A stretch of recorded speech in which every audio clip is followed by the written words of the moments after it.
तो आज हम एक ऐसी किताब की बात कर रहे हैं जिसे शायद ही कोई हो जिसने देखा ना हो। एयरपोर्ट्स पर, बुक स्टोर्स में, हर जगह ढेर में लगी हुई युवाल नोआ हरारी की सेपियंस। हाँ, और इसकी तारीफ करने वालों में बिल गेट्स से लेके मार्क ज़करबर्ग तक शामिल हैं।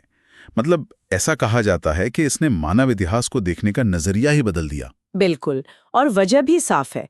ये 70,000 साल के इतिहास को एक कहानी की तरह बताती है। इसे पढ़ना इतिहास की किताब पढ़ने जैसा नहीं, किसी दिलचस्प नॉवल जैसा लगता है। सही कहा, लेकिन यहीं पर एक बड़ा लेकिन भी है। जितनी इसे शोहरत मिली है, अकादमिक दुनिया में उतनी ही गंभीर आलोचना भी हुई है। अच्छा। हाँ, कई विशेषज्ञ इसे इंफोटेनमेंट कहते हैं। मतलब जानकारी और मनोरंजन का एक ऐसा मिश्रण जो विज्ञान से ज्यादा कल्पना पर टिका है। कुछ ने तो इसे खतरनाक लोक लुभावन विज्ञान तक कह दिया है। और यही आज हमारी पड़ताल का केंद्र है।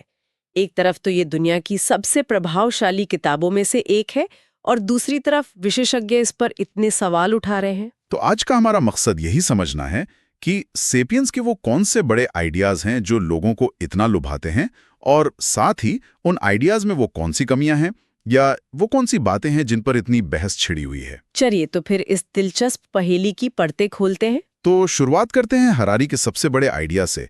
वो पूरे मानव इतिहास को 3 बड़ी क्रांतियों में बांटते हैं: संज्ञानात्मक, कृषि और वैज्ञानिक क्रांति। और इन सब में से वो संज्ञानात्मक क्रांति को सबसे अहम मानते हैं ना, जो लगभग 70,000 साल पहले हुई थी। बिल्कुल, वो कहते हैं कि असली गेम चेंजर वही थी।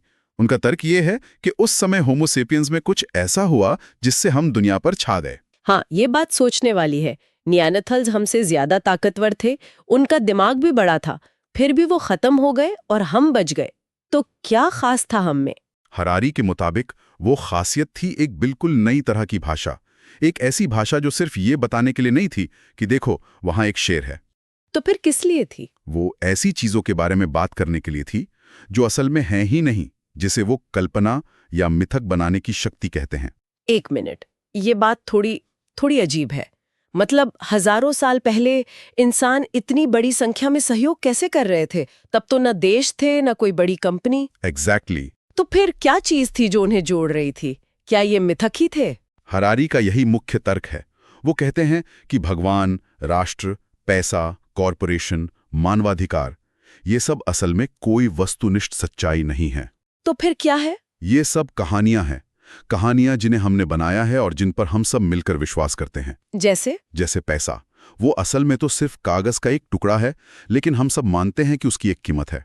क्या यही वो मिथक है? बिल्कुल सही पकड़ा, यही वो काल्पनिक गोंद है।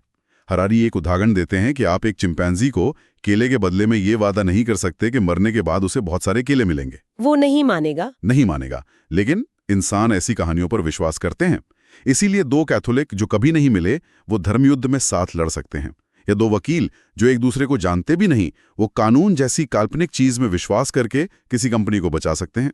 ये सुनने में तो कमाल का आइडिया है, और शायद इसीलिए ये किताब इतनी ज्यादा बिकी। ये दुनिया को देखने का एक बिल्कुल नया चश्मा देती है। हाँ, पर जब विशेषज्ञ इसकी पड़ताल करते हैं तो वो सबसे पहला सवाल यही उठाते हैं, इस संज्ञानात्मक क्रांति का सबूत कहाँ है? अच्छा, तो यहाँ से आलोचना शुरू होती है। क्या कहते हैं वो? आलोचकों का कहना है कि हरारी इसे आकस्मिक आनुवंशिक उत्परिवर्तन का नतीजा बताते हैं। उसे एक काव्यात्मक नाम भी देते हैं, ट्री ऑफ नॉलेज म्यूटेशन। लेकिन इसके पीछे कोई ठोस पुरातात्विक या आनुवंशिक सबूत नहीं है। ये एक बहुत अच्छी कहानी है, पर वैज्ञानिक तथ्य से ज्यादा एक अटकलबाजी लगती है। मतलब वो बिना किसी सोर्स के बहुत बड़े-बड़े दावे कर रहे हैं। हाँ, जो अकादमिक दुनिया में एक बहुत बड़ी समस्या मानी जाती है। तो उनकी कहानी की जो नींव है वही थोड़ी कच्ची है। चलिए उनके दूसरे बड़े आइडिया पर आते हैं, जो मुझे हमेशा बहुत चौंकाता है: कृषि क्रांति को इतिहास का सबसे बड़ा धोखा कहना। हाँ, ये तो पूरी तरह से उल्टी बात लगती है। बिल्कुल, हम तो स्कूल से यही पढ़ते आए हैं कि खेती इंसानियत के लिए एक महान खोज थी। और हरारी इसी सोच को चुनौती देते हैं। वो कहते हैं कि हम सोचते हैं कि हमने गेहूं को पालतू बनाया, लेकिन असल में गेहूं ने हमें पालतू बना लिया। ये बात हजम करना थोड़ा मुश्किल है। इसका मतलब क्या हुआ? आप गेहूं के नजरिए से सोचिए। 10,000 साल पहले वो मध्य पूर्व की एक मामूली घास थी। आज वो दुनिया के हर कोने में लाखों वर्ग किलोमीटर में फैली है। हाँ, ये तो है। तो वो दुनिया के सबसे सफल पौधों में से एक है। और ये कैसे हुआ?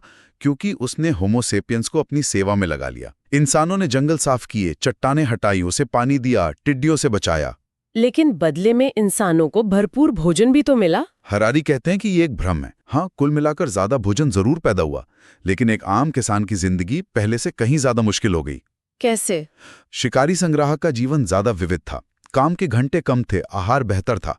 किसान दिन रात एक ही काम करते थे। उनका भोजन जैसे गेहूं या चावल पोषक तत्वों में कम था और एक जगह रहने से बीमारियां तेजी से फैलती थीं। तो ज्यादा भोजन का मतलब बेहतर जीवन नहीं बल्कि जनसंख्या विस्फोट हुआ और एक छोटे से सुविधाभोगी अभिजात वर्ग का उदय हुआ जो किसानों की मेहनत पर जीते थे। ये वाकई एक बहुत ही अलग नजरिया है, लेकिन इस पर भी सवाल उठाए गए हैं। बिल्कुल। कई मानव विज्ञानी मानते हैं कि हरारी चीजों को बहुत ज्यादा सरल बना देते हैं।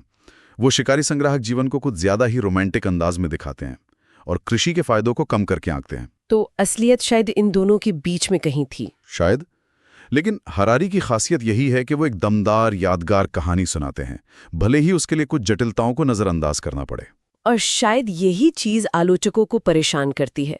जॉन सेक्सटन जैसे आलोचक हरारी पर भौतिकवादी अपचयन का आरोप लगाते हैं। ये सुनने में बड़ा भारी शब्द है। आसान भाषा में इसका क्या मतलब है? इसका सीधा सा मतलब है कि आप इंसान के हर अनुभव को, प्यार हो, नफरत हो, खुशी हो, आध्यात्मिकता हो, सबको सिर्फ बायोलॉजी, केमिस्ट्री और जीन तक सीमित कर दें। अच्छा। जैसे हरारी कहते हैं कि खुशी और कुछ नहीं, बस शरीर में सुखद संवेदनाओं का एक प्रवाह है। आपको लॉटरी जीतने पर जो खुशी मिलती है वो असल में आपके दिमाग में दौड़ते हार्मोन्स और विद्युत संकेतों का एक तूफान है और कुछ नहीं। मतलब आपका प्यार करना या किसी कला को देखकर कातिर होना, ये सब बस बायोकेमिस्ट्री का खेल है? उनके नजरिए से देखें तो हाँ। आलोचक कहते हैं कि ये इंसान होने के अनुभव को बहुत छोटा और बेमानी बना देता है। ये इंसान को एक बायोलॉजिकल मशीन की तरह देखता है। और यहीं पर उनका तर्क एक दुविधा में फंस जाता है। वो कहते हैं कि खुशी या नैतिकता जैसी कोई चीज असल में नहीं है। लेकिन फिर वही हरारी अपनी किताब में औद्योगिक खेती को इतिहास का सबसे बड़ा अपराध कहते हैं। अरे वाह, ये तो अपनी ही बात काटने जैसा हुआ। अगर नैतिकता जैसी कोई वस्तुनिष्ठ चीज है ही नहीं, तो फिर अपराध कैसा? अपराध तो एक नैतिक फैसला है। बिल्कुल, यही तो विरोधाभास है। अगर दुनिया में अच्छा और बुरा सिर्फ हमारी कल्पना है, तो जानवरों पर हो रहे अत्याचार को अपराध कहना तर्कसंगत नहीं लगता। सही बात है। ये दिखाता है कि पूरी तरह से भौतिकवादी दृष्टिकोण अपनाना कितना मुश्किल है। यही बात उनके धर्म के विश्लेषण पर भी लागू होती है। वो कहते हैं कि धर्म सिर्फ सहयोग बढ़ाने के लिए बनाए गए मिथक हैं। लेकिन धर्म में तो त्याग, तपस्या, मठों में जीवन बिताना जैसी चीजें भी हैं। इन्हें सिर्फ सहयोग बढ़ाने के नजरिए से कैसे समझाया जा सकता है? ये तो अक्सर स्वहित के खिलाफ जाती हैं। सही सवाल है। आलोचक यही कहते हैं कि हरारी धर्म की जटिलता को नजरअंदाज कर देते हैं। वो हर चीज को एक ही चश्मे से देखते हैं। क्या इससे सेपियंस को जिंदा रहने और फैलने में मदद मिली? और इस चक्कर में वो मानवीय अनुभव के दूसरे पहलुओं को छोड़ देते हैं। हाँ, जो इस सरल फ्रेमवर्क में फिट नहीं होते। चलिए, अब उनके सबसे विवादास्पद विचार पर आते हैं।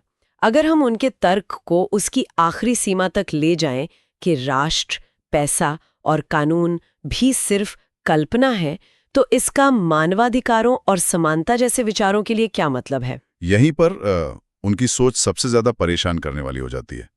हरारी अमेरिकी स्वतंत्रता की घोषणा का उदाहरण लेते हैं, जिसमें लिखा है सभी मनुष्य समान बनाए गए हैं। हाँ। वो कहते हैं कि ये एक बहुत अच्छी कहानी है, लेकिन ये जैविक रूप से सरासर झूठ है। जीव विज्ञान के नजरिए से तो कोई भी दो इंसान एक जैसे नहीं होते। हम सब अलग अलग विकसित हुए हैं। तो उनके अनुसार समानता और मानवाधिकारों का कोई असली वस्तुनिष्ठ आधार नहीं है। ये भी बस एक कहानी है जिसे हमने मानना चुना है। उनके अनुसार हाँ, वो कहते हैं कि हम इन चीजों में इसलिए विश्वास नहीं करते क्योंकि ये सच हैं, बल्कि इसलिए विश्वास करते हैं क्योंकि ये हमें एक बेहतर समाज बनाने में मदद करती हैं। और वो खुद मानते हैं कि ये खतरनाक विचार है। हाँ, वो खुद कहते हैं कि अगर लोग सच में ये महसूस करने लगें कि मानवाधिकार सिर्फ एक कल्पना है, तो हमारा समाज ढह सकता है। ये तो दुनिया को देखने का एक बहुत ही मायूस करने वाला नजरिया है।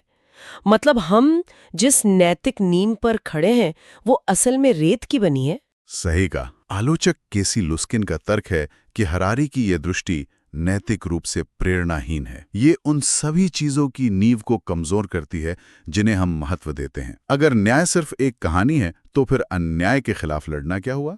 और यही सबसे बड़ी चिंता है। एक तरफ हरारी हमें यह सोचने पर मजबूर करते हैं कि हम जिन चीजों को सच मानकर चलते हैं वो कितनी नाजुक हैं। लेकिन दूसरी तरफ वो हमें इन मूल्यों में विश्वास करने की कोई ठोस वजह नहीं देते, सिवाय इसके कि ये काम करती हैं। ये एक बहुत ही अस्थिर नैतिक आधार है। तो कुल मिलाकर सेपियंस हमें एक बहुत ही दिलचस्प मोड़ पर लाकर छोड़ देता है।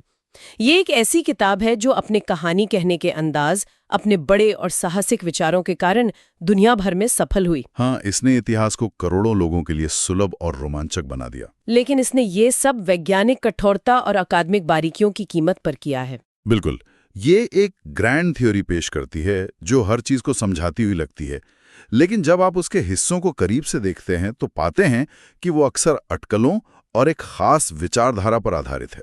तो आज की इस पड़ताल के बाद श्रोताओं के लिए सोचने वाली बात यह है, अगर हम हरारी के इस केंद्रीय विचार को एक पल के लिए मान भी लें कि मानव समाज कहानियों और मिथकों पर ही बना है, तो क्या इस बात से कोई फर्क पड़ता है कि उनकी खुद की ये भव्य कहानी, जिसे दुनिया सेपियंस कहती है, वो भी तथ्यों से ज्यादा कल्पना पर आधारित हो? और एक सवाल और, अगर हमें सबसे ज्यादा वही कहानियां आकर्षित करती हैं जो बड़ी, सरल और हर चीज को समझाती हुई लगती हैं, ठीक वैसे ही कहानियां जिन्हें विशेषज्ञ सबसे ज्यादा त्रुटिपूर्ण मानते हैं, तो ये ज्ञान के उपभोक्ता के तौर पर हमारे बारे में क्या कहता है?